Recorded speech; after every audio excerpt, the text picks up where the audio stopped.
Jesus speaks about the death of a loved one, consolation, and the life to come. September 18th, 2015. Words from Jesus through Sister Clare, spoken by Jackie.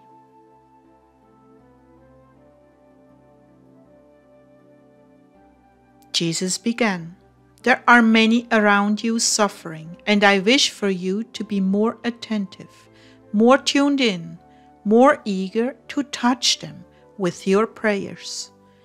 It is through suffering that you prove your love for me. And it is in suffering that I bring you the choicest grapes from the vine, to comfort and console you.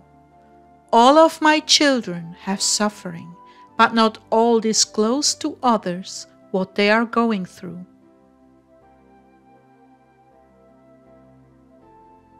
That's why I ask you to be vigilant and attentive, listening for the beating of their hearts, beyond the obvious in their lives. For this, you must be detached from what is going on in your lives, to the point where you can truly tune into others. Listen for the whisper of my spirit when I point out to you, this is a suffering soul. They need a touch from me. Oh Lord, I see myself as blind and callous when it comes to others. Please change me. Please make me more sensitive to them instead of myself. And this is really true. I go shopping in a store, take care of errands, and I'm so riveted on what I'm doing, I'm not thinking at all about spiritual things and what the people around me are going through. So, you can pray for me for that, because I'm very dull when it comes to the people around me, when I'm on task doing something. This is a good prayer for all of you, my brides. In your fever-pitched search for signs of my coming, you often brush right past souls I've sent to you for ministry. When you're taken up with your agendas, you tend to overlook everyone and everything that does not fit in with your goals. In the world, this is acceptable. In the spirit, it is a serious fault. Pray for me to endow you with greater sensitivity to those around you, especially the hurting. It is in seasons of hurting that souls are the most pliable and teachable. It is in those seasons that they ask the important questions and are willing to look a little deeper into the meaning of their lives. Death has a way of interrupting the status quo and bringing to the forefront the brevity of life and the fact that I could require your life of you at any moment. These teachable moments are very often turning points in the lives of others. They awaken you to the deeper meaning of your life and bring up reviews asking questions such as, what if that were me in the coffin? Would I have done all I was called to do? Would Jesus say to me, well done, enter into your master's joy? Such questions are the beginning of deeper conversions and opportunities to grow in wisdom and grace. I don't say this about the immediate moment, but those moments in the shadowy hours of the night that just precede the dawn, when resistance is down and hearts are bared.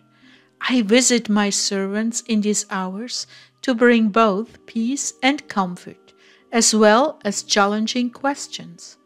Is this all my life was meant to be? Or is there something more for me to do?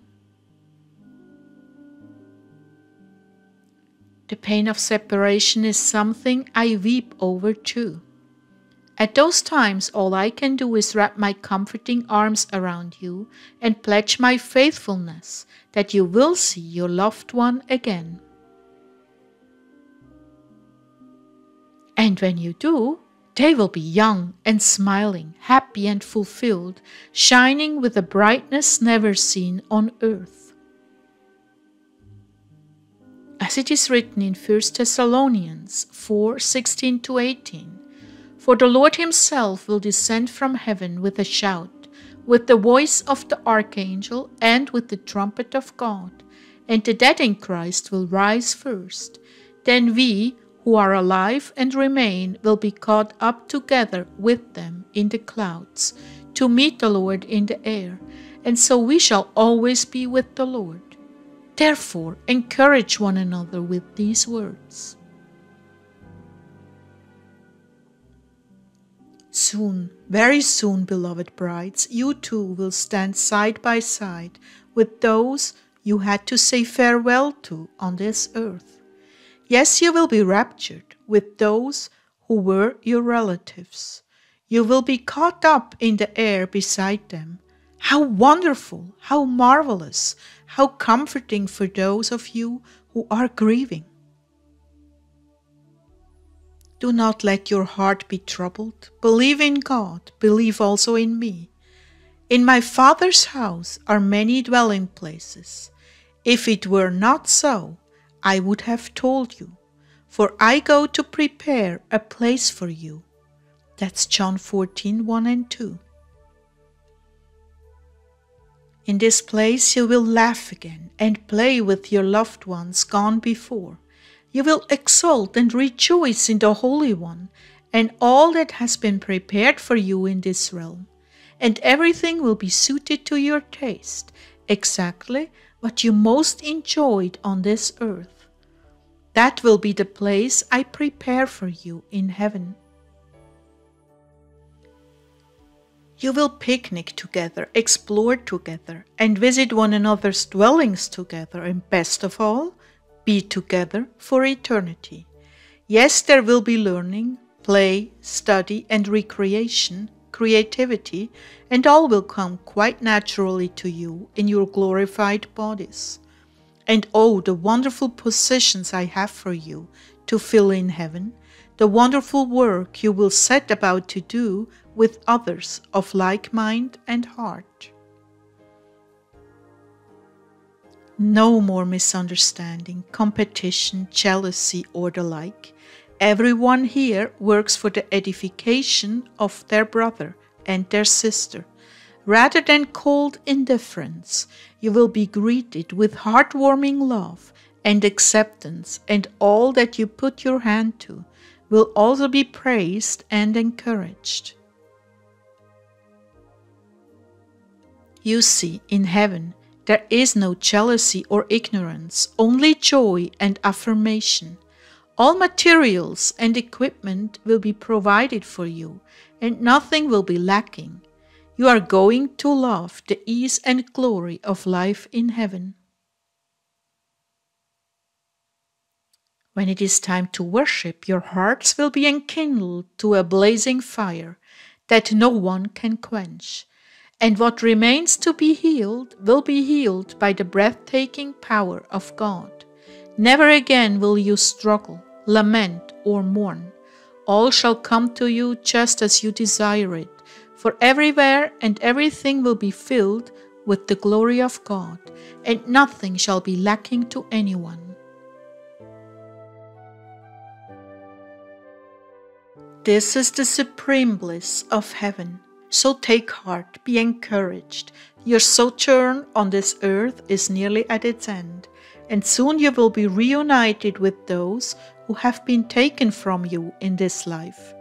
There is a picnic basket with your family name on it, a huge oak in a lush meadow filled with flowers and green grass, with blankets spread beneath it, and all your relatives and pets are there waiting for you. Console one another with these thoughts, beloved, for I'm coming soon.